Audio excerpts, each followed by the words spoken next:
potent advice, and inspiration from real self-made millionaires. Welcome to The Eventual Millionaire with your host, Jaime Masters. Welcome to Eventual Millionaire. I am Jaime Masters, and today on the show, we have Evan Money. You can check him out at evanmoney.com. He's a filmmaker, entrepreneur. He also has a website with his wife about how he gets married to her for the last year, 27 years, every single year. It is very impressive to see. Thank you so much for coming on the show today. Absolutely, Jaime. Been looking forward to it. So that was the thing that got me first. I scrolled through the photos of every single wedding picture that you had, different dresses, different locations. What made you decide to do that? That's crazy. Yes. So twofold. Part of it was the pain of being raised in a normal dysfunctional family. So, and seeing both my parents divorce and remarry and divorce and remarry and doing all that.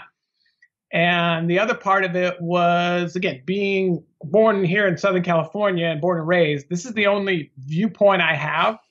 So it may not be accurate, but we can tell and talk with the listeners and see what they think. So, but growing up here in LA, I only saw, literally, there were three options. You could be married and miserable, which I saw a lot of. You could be divorced and desperate, which I saw a lot of. And you could be single and cynical. And I said, I cannot buy into any of those three. And this was pre-Matrix, when the movie came out. But I was like, I refuse. I was just too much of a rebel, rebel entrepreneur. I'm like, I'm going to figure out how to be happily ever after. It has to be, people say, oh, have you watched too much Disney movies? I'm like, no, I'm going to find a way to figure this happily ever after out. So my bride and I, there's a much longer story, but she was the one that came up with the idea. It scared me to death. And I'm just like, you want to do what? You want, huh? So I'll give you the short, long. But before I was Evan Money, people go, gosh, is that really your last name? Yes, it's really my last name. But growing up and being early married, we didn't have any. And so that was kind of a challenge. And it was always the put down. It was like, oh, yeah, and all this stuff. So I realized that in order for things to change, I had to change. And so in order for things to get better, I had to get better. So my bride and I started going to the free and the super low price, like motivational seminars. And I remember this big one. It was Dream Big was kind of the theme. Dream big, dream big. And it was cost effective. So we went and I'm sitting there. And that's when one of the speakers, he was just talking about another author that he heard about that he used to remarry every year at his house and throw a party. And my bride took that. Of course, she wants to dream big, Jaime, right? She's like, right? Let's get remarried in a different state or country every year. And I'm like, we can't even pay the light bill and you want to. And so in my mind, I'm freaking out, but I'm nodding my head because I'm like, oh, yes, honey, yes, we're dreaming big here. Yeah. So I'm like, I got to figure this out. I got to do something. Oh, my gosh, what are we going to do? So in my mind, living in Southern California, I was like, okay, I got to do something. What can we do? So all I could think about was, okay, we could go to Tijuana. That could be wedding number one. Wedding destination capital of the world, Tijuana, Mexico. I'm not putting down people from Tijuana, and for your worldwide listeners, for those that don't know, Tijuana is known for doing things economically, let's say. So that's my mindset is Tijuana, Tijuana, Tijuana. And lo and behold, Jaime, this is what's great. Lo and behold, I think God totally has a sense of humor. As I'm planning this Tijuana, like, okay, I can afford a $5 piñata and we'll get one of these little dresses for at one of these little shops, right? Like that's where I'm at. And then we'll go sneak in the back of this Catholic church, right, and make it happen. So before that all goes down, we end up winning an all-expense paid trip to Paris, France, Jaime. So while I'm thinking like Tijuana, Mexico, we ended up having our first remarriage at the Palace of Versailles, all 700,000 square feet of it. Wow. And yes, that's bigger than Costco for everybody watching. So we ended up doing a ceremony in the gardens of all places. And I was like, okay, God, if I went from Tijuana to Versailles, what else is possible? And so that's kind of the short and long. But part two of that, because I must be fully transparent to your listeners and viewers, Jaime, because I know that's one of the prerequisites, is that I'm in it for the honeymoons. I have to tell you. It is, and I'll try to keep it PG-13, but sex is fantastic. And I was like, I want more than one honeymoon. So how do we keep that going? That's so smart. There's the smart man. long short answer for you. I absolutely love that. And I love how many years ago, and when you didn't have money, you still committed to it, because I didn't think that your last name was Money either. Like I was reading it like, oh, okay. The woman I interviewed right before you is Money Honey Rachel. So I just assumed Evan Money, hers is just a little thing on top. So how did you deal with growing up not having money and having a last name like that? I feel like it's this conflicting, you must have internally gone through quite a bit.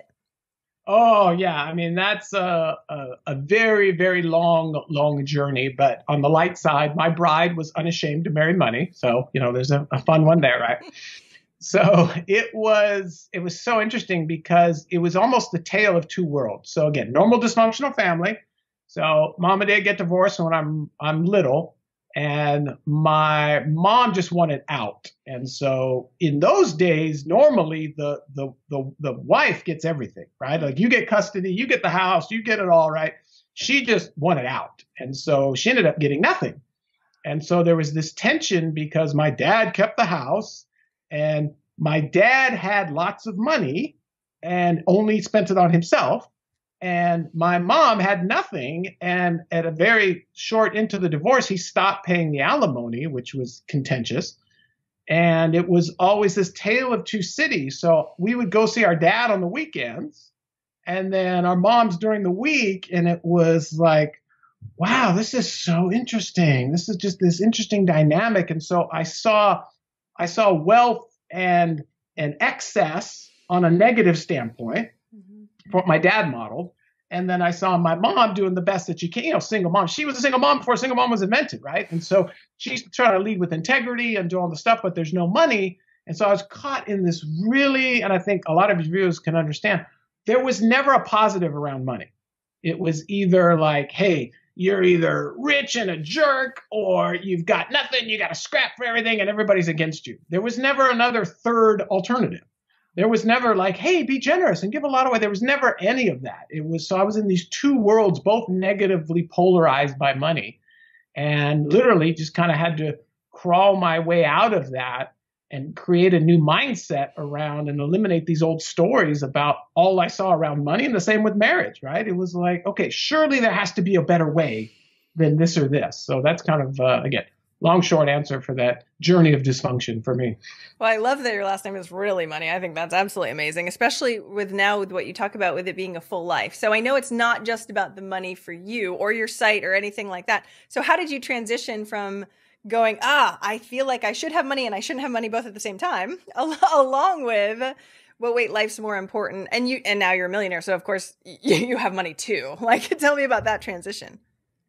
Yeah, it's interesting. The word millionaire, I used to think, gosh, as soon as I arrive at this millionaire point, and I want to address that for a second, because I think it's a deeper topic. And I love the title of your show, and I love the transparency of where you're at, of like, hey, eventually I'm going to get there.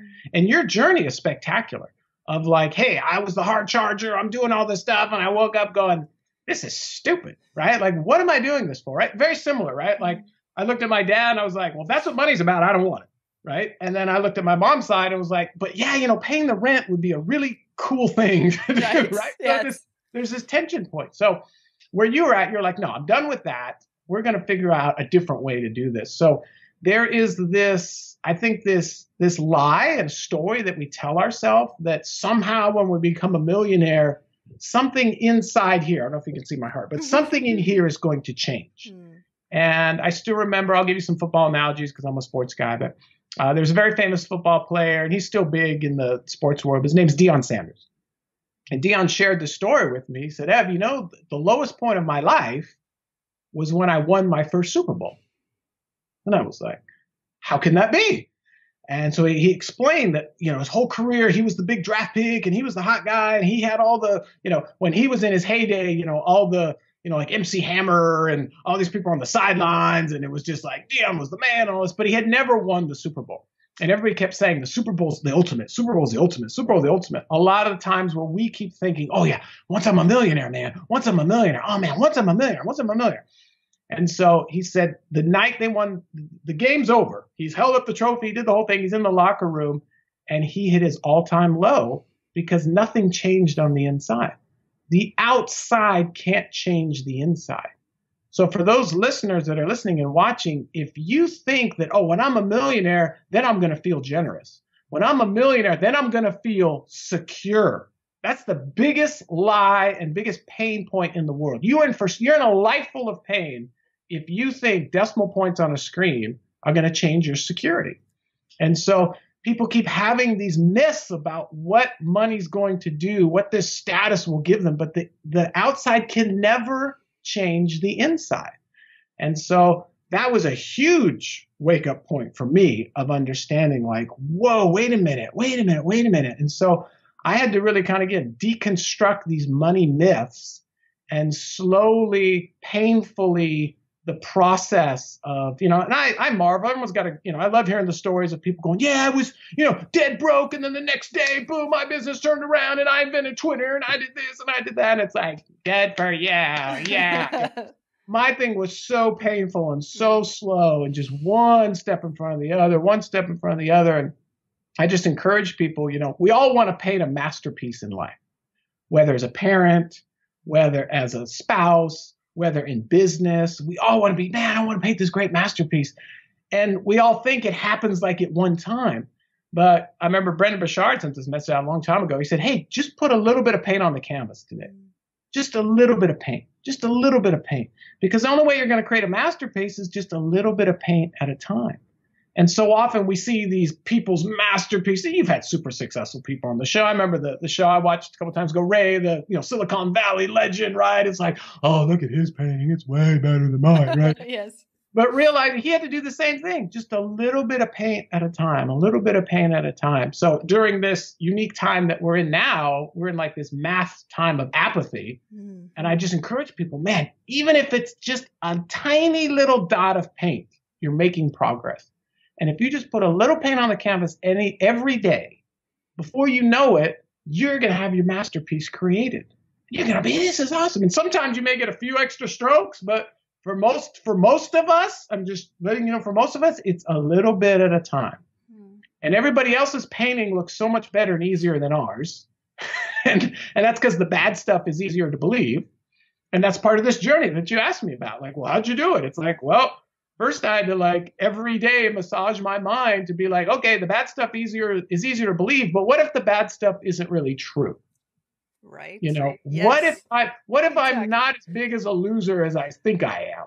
Right. It was like, okay, well, maybe I am okay. Right. It was just this slow building up of my self-image, building up of my mindset shift, building up just little bit day after day. I love what my first mentor explained to me, Jim Rohn. He said, there's a lot of things in life that are on the higher shelf, right?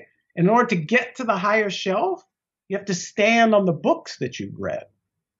And so it was like, okay, well, what have I been reading lately? Yeah, those aren't very quality publications. Okay, what can I stand on to get me to those higher shelves?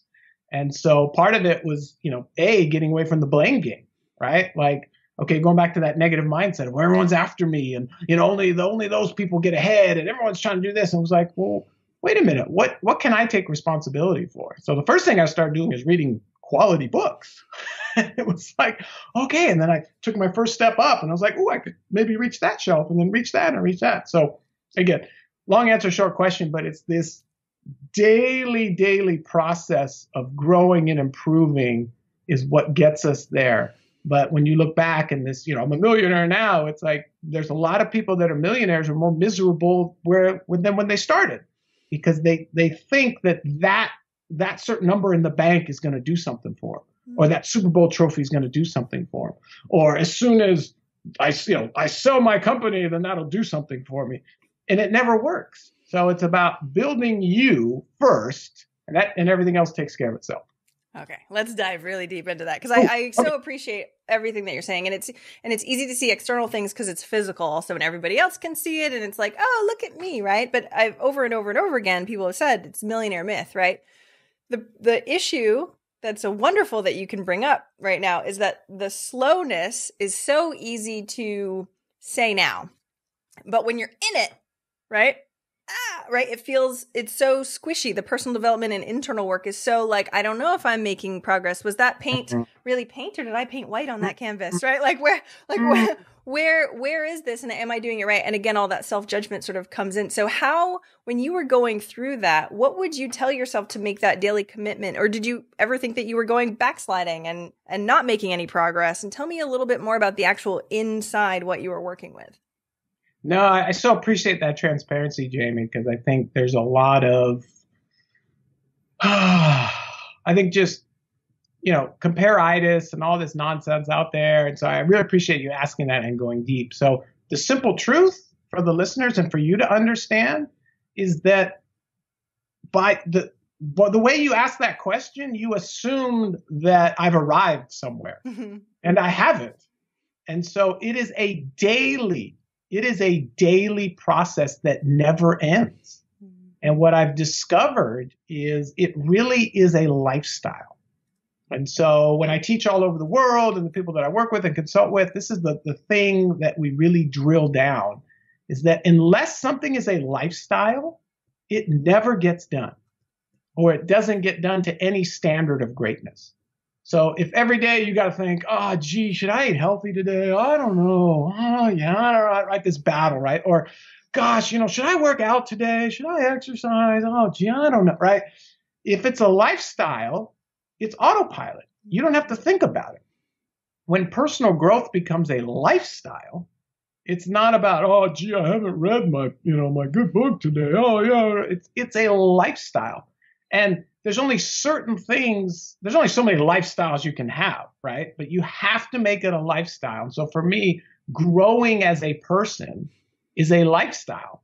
And this is what I share with people all over the world. As you as a happily married person, got kids and all this.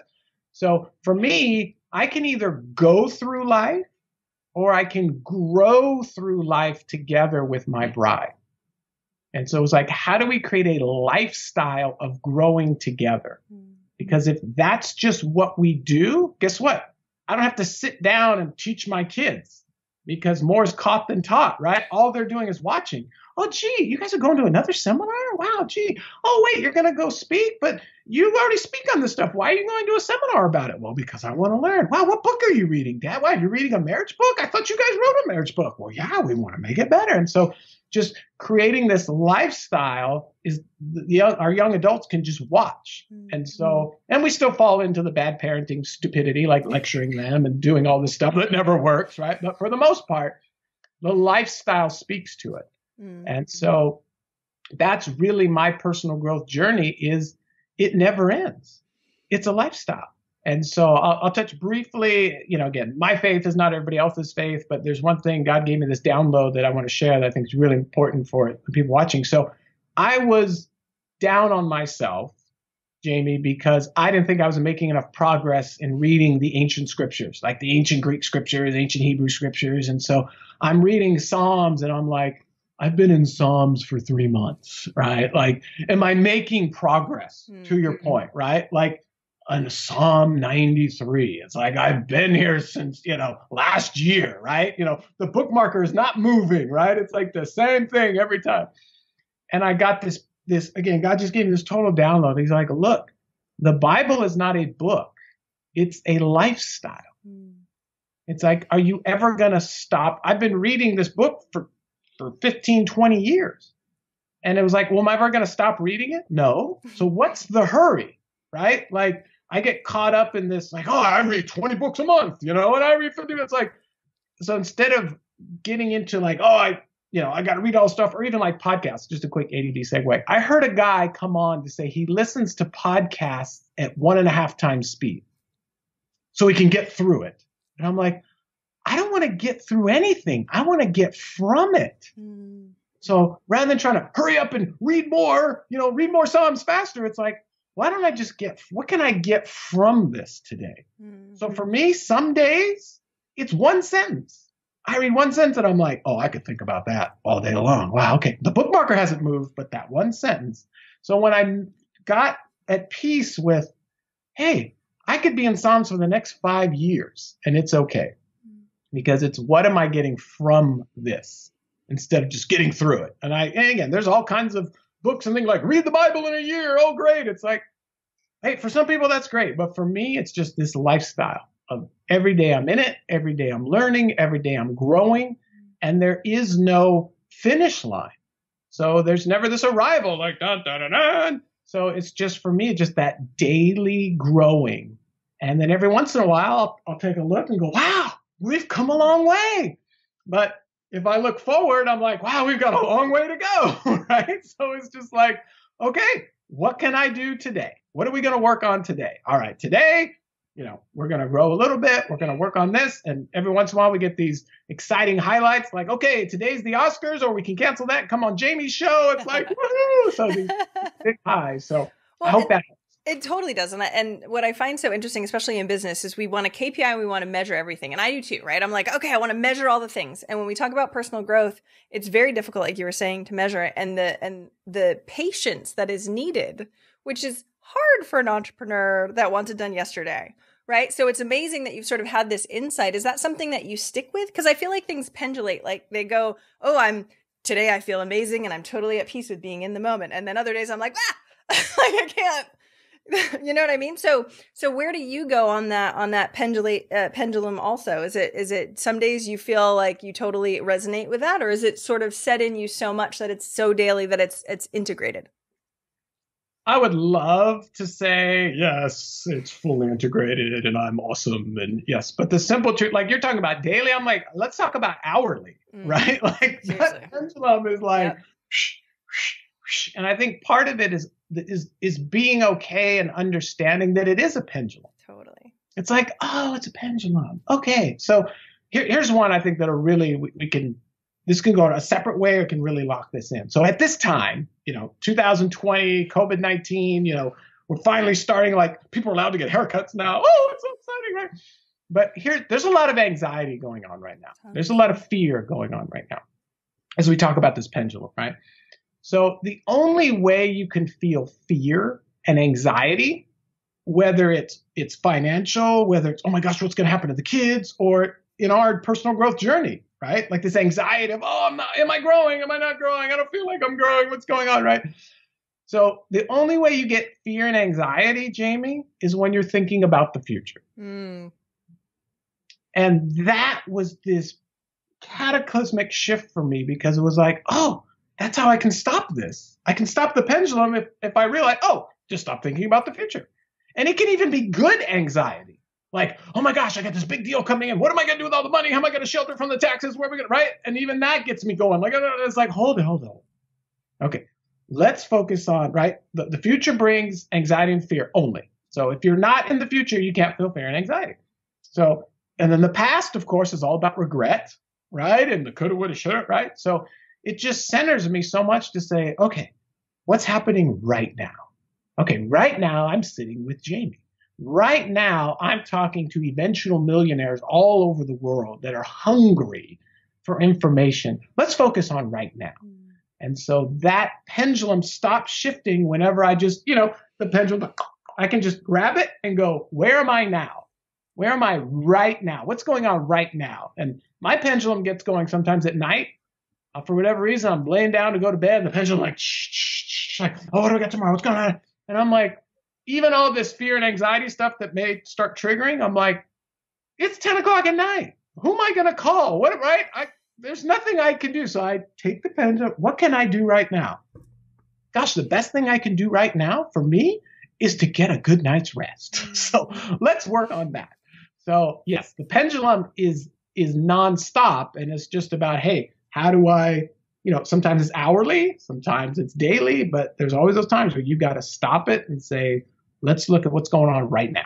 I really appreciate the transparency though, too, because you can say everybody says this to their friends, but nobody wants to, do you know what I mean? Be as transparent and going, it's a daily practice for everybody, and building neural pathways takes a long freaking time, right? Like we're not this get rich quick. I mean, I know everybody wants to be, but even hearing these huge stories of this and then that, we have no idea what they actually went through and how much pain and ups and downs. And I think we really need to open that up, especially with the amounts of depression and anxiety and craziness that entrepreneur, regardless of COVID-19, even before all this, it was, we were going through tons of stuff. And now it's even exacerbated and a magnifying glass is on it. What are you suggesting for people that are entrepreneurs right now that are really feeling this COVID craziness? Because we're looking to the future because everybody's looking at what's going to happen. Oh no, right? It's way more than it ever used to be before. So what's some tips and advice that you have for people that are going through that right now?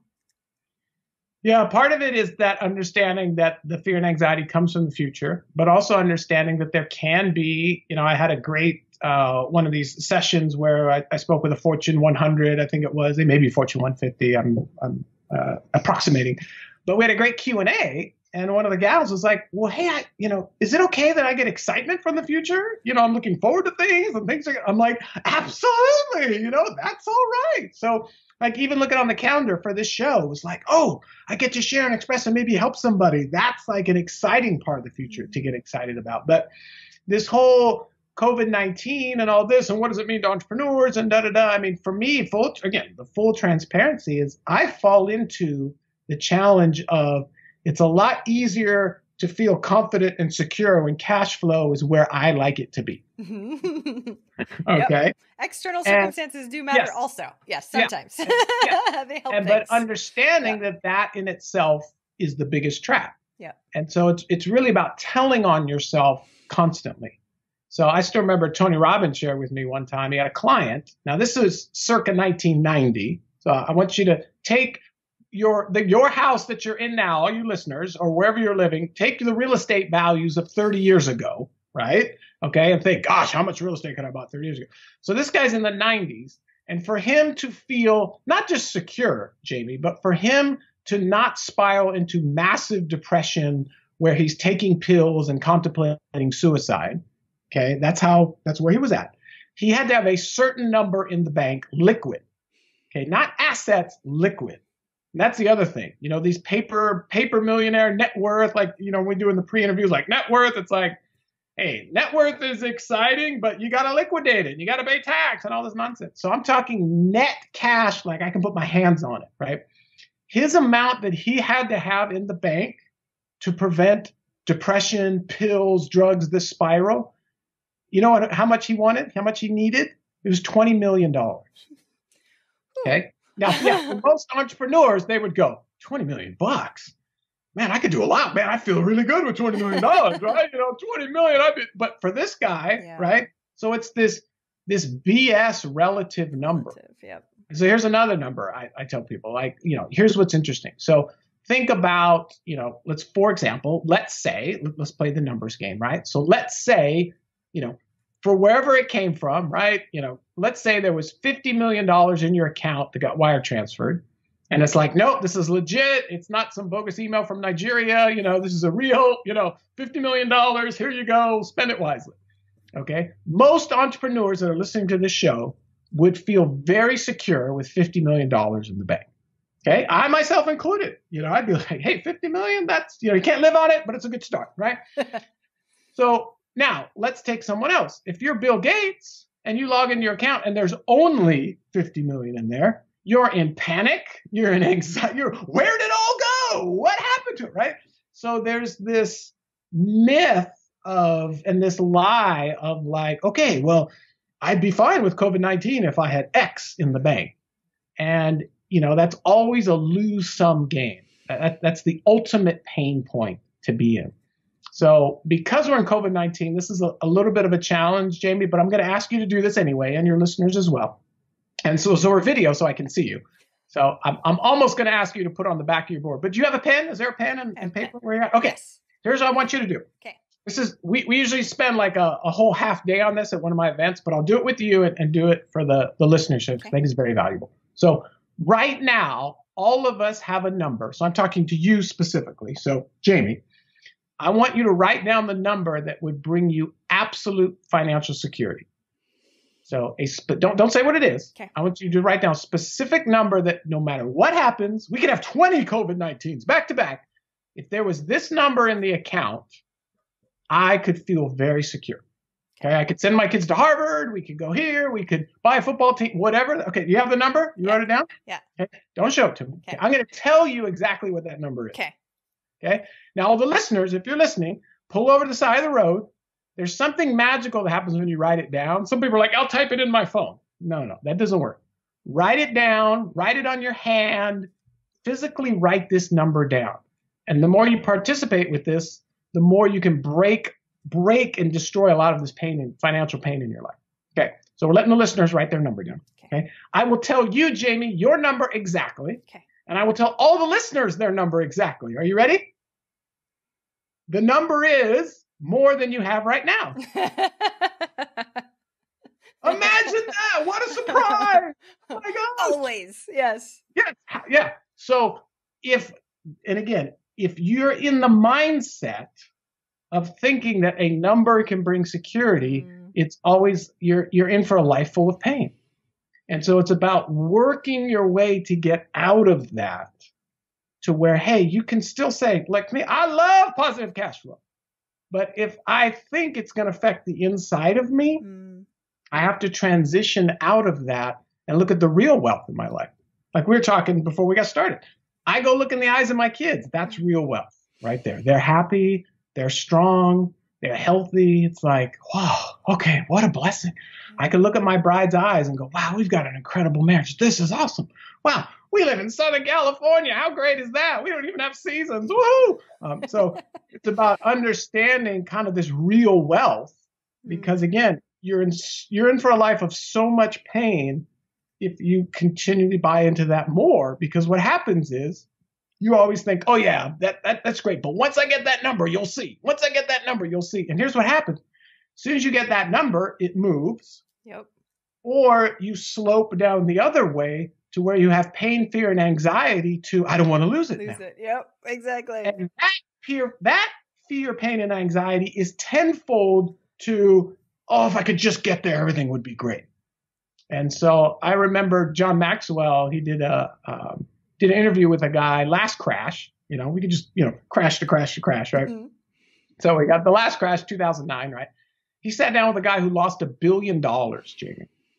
Like lost a bit, not like, oh, my portfolio went down, it could bounce up. Like those companies are gone, that money is gone. So I was reassured because I'm like, wow, you got to be pretty smart to even make $1 billion. So if the smart guy lost, okay, now I don't feel so stupid, right?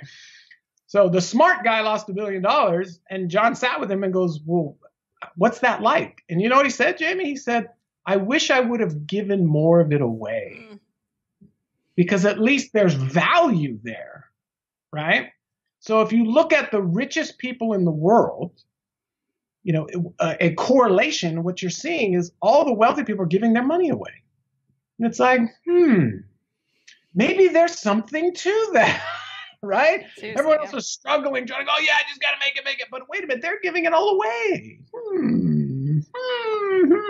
So I hope that makes sense to everybody listening. Oh, it totally does. And the tension that is created. And it's funny because I started interviewing millionaires and I used to put them on a big pedestal and be like, oh, wait, no. And happiness is just a funny thing anyway, but it's always more, especially for entrepreneurs. More, and lose it. I just did a video on that's what people think. And now I don't want to lose it. Now I want to hold tightly to what I have. And that's tension too. Yeah. So how can we recalibrate our mind to actually be happy with where we are now? I know we can look in the eyes of our kids and that's amazing, but if I stare at my kids for too long, they get creeped out, so like how can we keep recalibrating? Because it feels like, especially because entrepreneurs are kind of built like that, like the opportunity seeker, I want more. And there's always like this little edge of, even when you have, this, that there's always a little bit more, which I think is a benefit, especially for people who are looking to move forward and drive forward. But there's also a loss in the not feeling good enough. It's never going to be enough. And that icky feeling. So how do we recalibrate our mind? Yes. So it's fascinating because you talk about that. There's icky. We'll go to icky entrepreneurship, right? Like I remember when my original business model was more in one of my core companies was more like day trading. It was, if I'm not on the phone or the phone's not ringing, something's wrong. And I remember my stress levels were so high.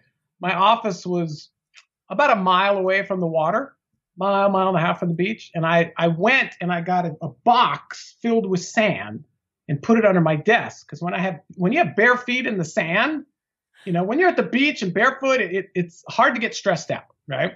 So I had this sandbox under my desk to try to help me de-stress. And people come to my office and go, "Where's your cat? Why is your litter box under the desk?" I'm like, "No, dude, it's sand. Look, I put my feet in the sand."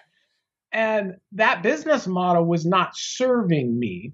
And that was icky entrepreneurship, because it was just like, "Oh man, I get my juice from the next deal. It's all about the next deal." And I had to look at that and go, you know what? This, like, kind of like the journey that you went through, was like, why am I doing this now? What's the purpose of this? So I think it's not necessarily what you're doing, but it's the why you're doing it. So, from an entrepreneur, hey, is a scaling company the right thing to do? I don't know. Why are you doing it? Some people want to scale just to scale because, oh yeah, I grew this company in ego and da da da da da. Other people just want to scale to sell. Other people want to scale to serve. So I know many entrepreneurs. I have a perfect example. I met this kid at an event, at a generous giving event, and he graduated from Wheaton. He's one of these super smart guys, but he made a commitment in college that he was going to give away 90% of his income. And he said, I had to make it early because I knew once I started making money, it'd be a lot harder to give that much away.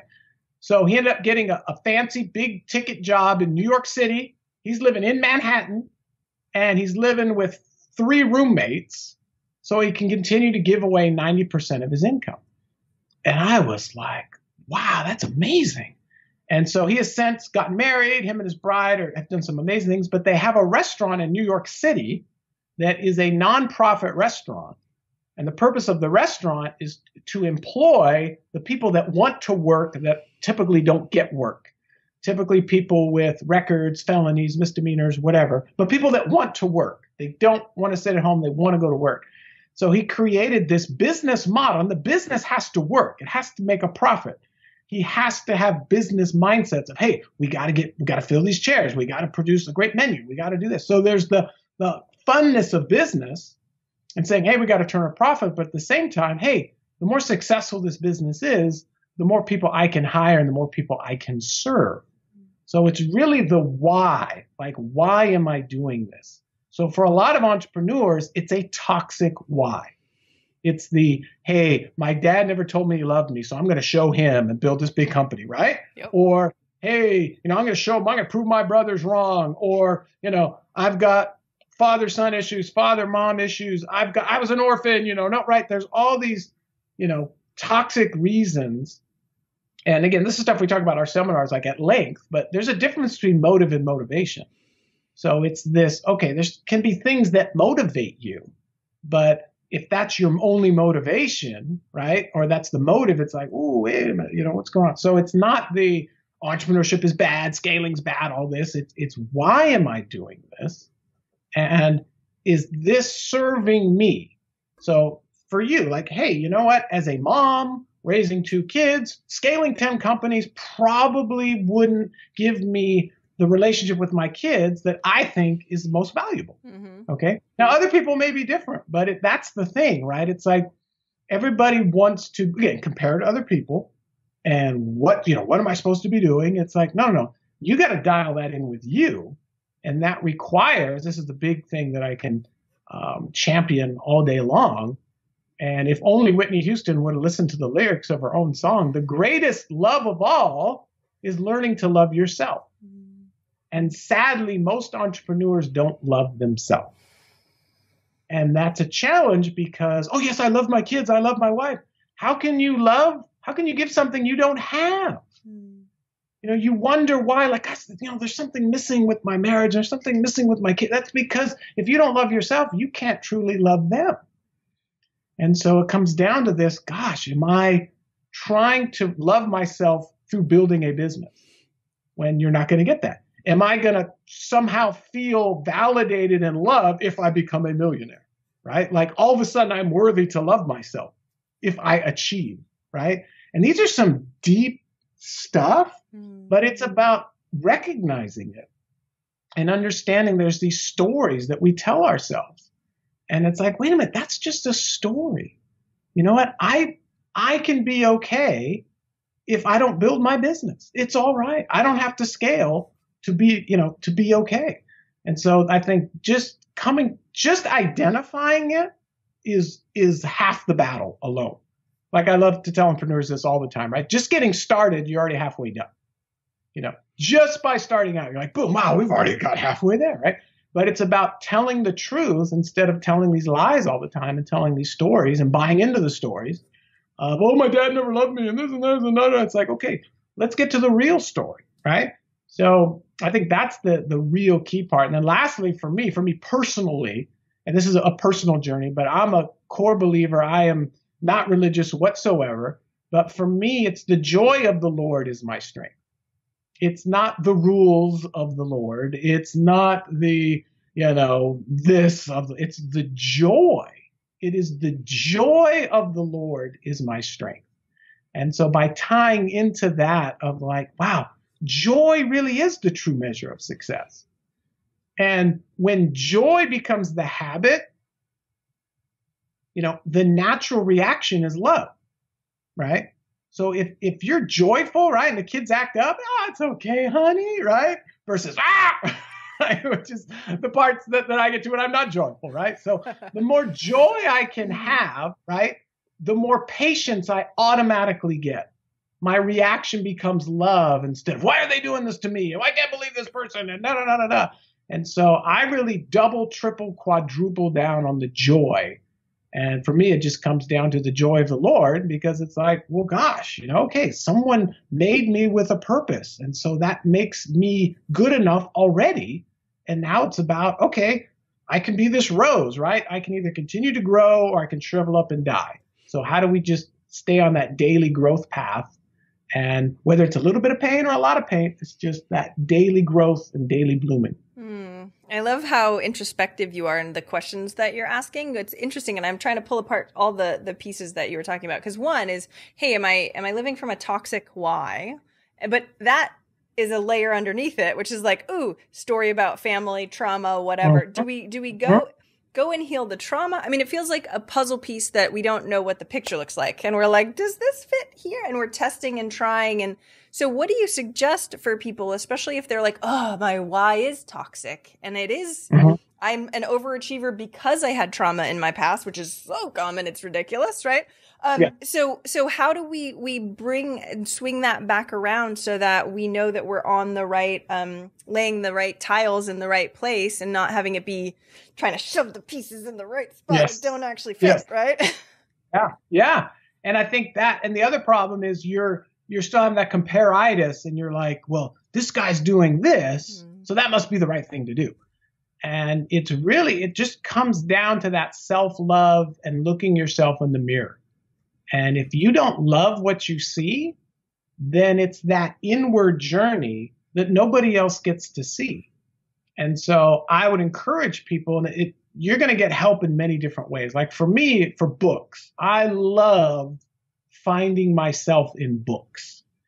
And when I do, it's like, oh my gosh. So like, to me, whether it's a security issue or whatever, but talking to someone or doing that didn't work for me. But reading, when I found myself on a book, I was like, oh, that is so me. Oh, I need to work. Oh, yes. Yeah. I'm talking to the book. Yes, you get me, right? That was safe for me. So I could read these books and understand. So I've got a quick, short list of how people can learn to love themselves. Okay, great. And once you love yourself, everything else becomes automatic. Right? Because you can see clearly, right? The classic, I didn't know I had a headache until the pain stopped, right? It's like this, how do I see clearly through all the stories and all the stuff and da-da-da? And so again, it just comes down to say, first thing I got to do is figure out how to love myself. So in order to love yourself, you got to figure out, well, who am I and how am I wired? So the first book, which is the book that changed everything for my bride and I in our marriage, is The 5 Love Languages. Ooh, I love that book. And yeah. And there's a lot of people, oh yeah, I've read that. Okay, great. But let's actually get from it instead of just reading it. And it's really identifying with saying, okay, what is my real love language? What is my specific dialect? And that is such a freeing moment to be like, oh, there's nothing wrong with me. Oh, this is just how God wired me. Oh, like my bride's love language is acts of service, and her specific dialect is things that she's normally responsible for. So in our household, dishes, like dishes. And I hate dishes. There's nothing polar. I mean, I'll do anything but dishes, right? So for 15 years, I tried to bargain with, well, can I do this instead? How about this? How about this? And I could never figure out, like, every night I did the dishes, we had great sex. And I could never connect the two. So I'm like, what does dishes have to do with sex, right? Now I am the champion of dishes. And I have first romanced the process, because you heard the term, you got to fall in love with the process. Yes. Well, that takes work. So first I had to romance the process of dishes. And then I finally fell in love with the process of dishes, to the point where my bride was like, yeah, at the next house, we get one of those drop down screens so you can watch NFL Network while you're doing dishes. And I'm like, no, I don't want to cheapen the effect. I'm like listening to Marvin Gaye in my mind while I'm rubbing these dishes. Like I'm caressing the dish like I am my bride's cheek. I'm like, I love these dishes. These are going to be my thing, right? So, but being okay with what your love language and your dialect is. And then it's like, oh, this is okay. Oh, and this is why I kept reaching out and saying, do these things. So the first one is owning your love language and knowing it's like, oh, okay, this is what I need. Then the next thing is understanding your personality. And there's a zillion of the personality books and the Myers-Briggs and the this and the DISC and the this and the that. And, you know, it really comes down to the 4 basic animals, right? There's the lion, you know, the hard-charging guy. There's the dolphin like me who wants to have fun. Woohoo! There's the golden retriever who's just loyal and just there and like, hey, whatever you want to do is great with me. And then there's like the organizer type, like the beaver, right? Like putting everything in its place.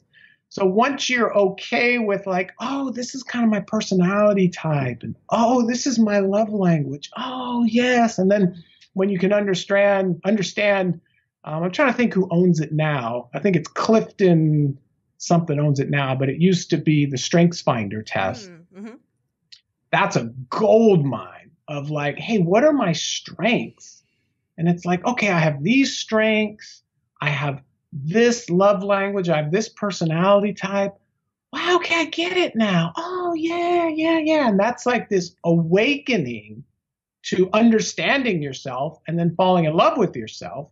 And then once you do that, all this other crazy stuff where you act out or self-sabotage or why am I masking pain or why am I doing, all that goes away because you're like, oh, yeah, it's me and I like me. So you can't just this instant like love yourself overnight. That doesn't work. So it starts with, hey, I'm kind of an okay person, to, hey, I kind of like me, to like, hey, I kind of love me. And yeah, I got these areas that I need to improve on, you know, these areas of improvement. But you don't have to identify with the areas of improvement because you know yourself so well. And it's not about that. It's about the funness of improving and not the attachment to improving because you're not good enough.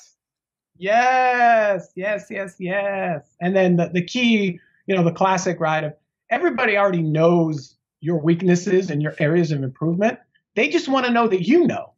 So once you get to that point of like, yeah, I know, you know, I'm working on that. Oh, good. He knows. Okay, we can. All right. Well, there's more. It's much more grace and forgiveness when they know that you know and you're working on it. So, yeah. Yeah, I love.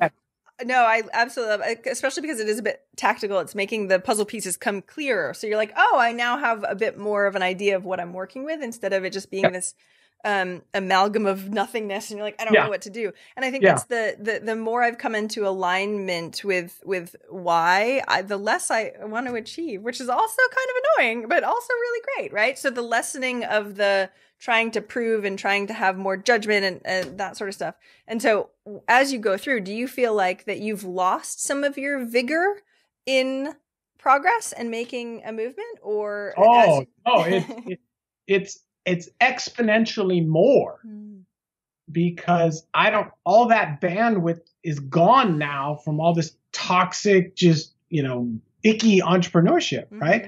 People forget that takes a lot of bandwidth. A majority of your listeners to this podcast are in tremendous pain, and pain takes a lot of bandwidth. And then you got to figure out how to manage the pain, and how do I mask the pain, and how, right? And once all that's cleared, you're like, well, I don't know if I could be motivated again.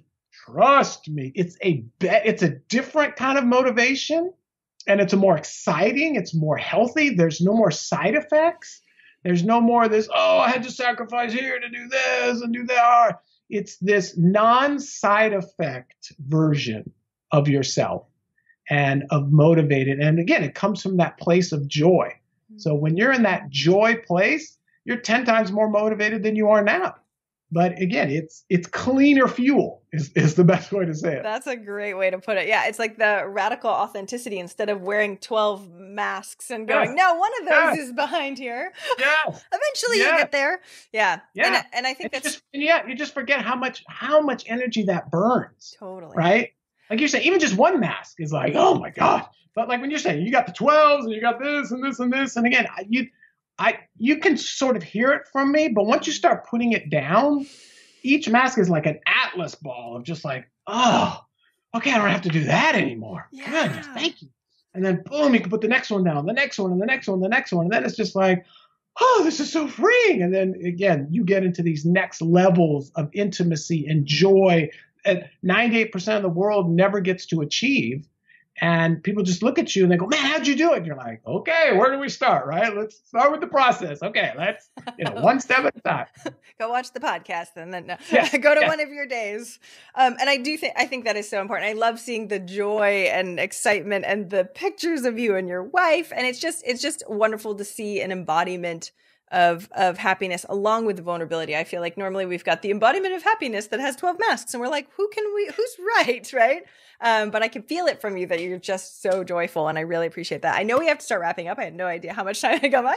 So what is one action? I know there's a lot, but what is one action listeners can take this week to help move them forward towards their goal of 1 million? Yes. So I can, and more than 1 million, you can go as far as you want. So there's no limit. So here's the one. Actually, the first book that I wrote was called Take Action Now. So action is like in my thing. It's like action. We got to take action. That's one of the core values we teach with the kids. It's all about action. So when, talking about that question, I'm like, I love that question. So the greatest thing I think any of your listeners, including you, Jaime, can do, because you're the number one listener, right? I mean, you're getting the most value out of all of this. You're just like, I've interviewed all these amazing people and I get all this stuff. So what I encourage people to do is take a dry erase pen and put it on your bathroom mirror, okay? And we're going to take a pause from that, and we're going to go back because that's 1B. I'm going to go to 1A. And if you want to eliminate massive amounts of pain from your life, is you need to get the electronics out of your bedroom. So if you wake up and the first thing you look at is your cell phone, you have a lifetime of pain ahead of you, okay? No screens in the bedroom. Get the phone out, get the TV out. We've been preaching that for a decade and a half of get the stuff out of your bedroom. Because if you first thing you do when you wake up is look at that screen, again, you are in pain, massive pain, and you just exasperate that pain more. So get the screens out of your bedroom. So when you wake up and you go to the bathroom, the first thing that you see on your dry erase board is this question. Okay, this is the greatest action step, second action step you can take. Because if you want a better quality of life, you have to ask yourself better questions.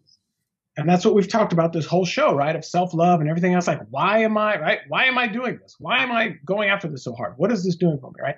So that's a great question to ask. But the best question you can ask yourself as the action step is, what's one thing that I can do today to bring me closer to my dream?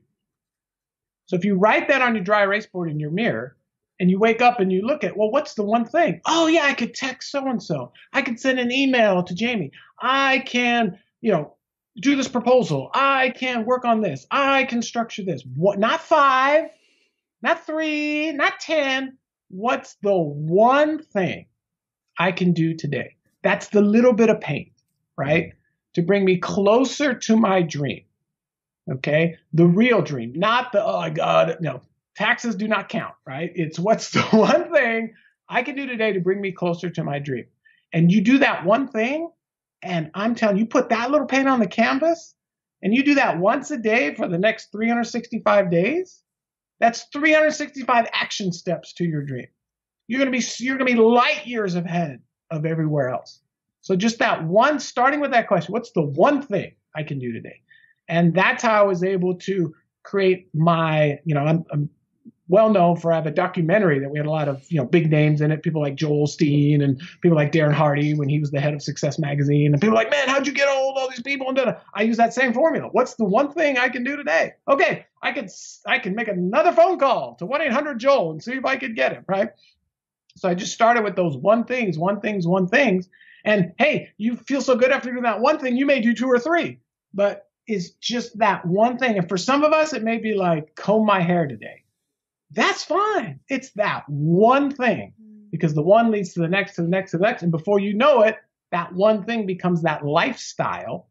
And now it's on autopilot. Now you don't have to think about it anymore. Now you're just like, man, I'm reaching all these goals, all this great stuff happening. What, right? It's just that lifestyle of taking those action steps towards your dream. And if you're asking the question every day, then it's inspired in that moment for what you need. And I just want to second what you said about the no screen. We did a no screen weekend this past weekend, and I told one of my clients, and she goes, how did you do that? What did you do? And I'm like, there are so many things that people can do without screens, just so we're clear, everybody. So thank you for saying that. Please, anybody listening right now, do what he says. Extremely important. So where do we find you online so that way we can keep up this amazing energy? Yes. So again, you don't have to do it. That's the other part, right? Like, you tell somebody to do something it's like, no, like a child, right? Yeah. I tell my kids to do it. Keep your painful, toxic life. But if you want to eliminate that pain, get rid of the screens. So it's that simple. So we'll leave it at that. But yeah, if you want to reach out and see some of the stuff that we're about, so the fun website is evanmoney.com.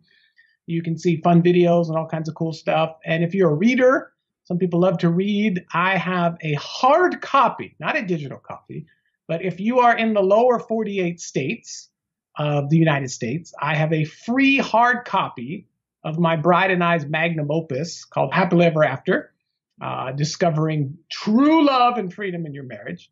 So I'll give you a website where you can get a free hard copy of that. So my bride and I, again, took care of the cost of the book. All we ask for you to do is pay a latte's worth of shipping and handling, and we'll get that out to you. So you can go to happilyeverafterbook.org. So it's a .org, happilyeverafterbook.org. And that was a journey in a book that my bride and I both co-wrote together. So her parts are better than mine and shorter. So you could just flip to her parts and you get all you need. And then if you feel like you can read my stuff, but her stuff's better. I love it. Thank you so much for coming on the show today. I really appreciate it. Jamie, it was a total pleasure. You are so fun, and all the best to you. Mwah. If you enjoy this show, I would really appreciate your wonderful words of feedback. Go leave me a review. I would love a rating, whatever you can do in the time that you've got. I would so appreciate it.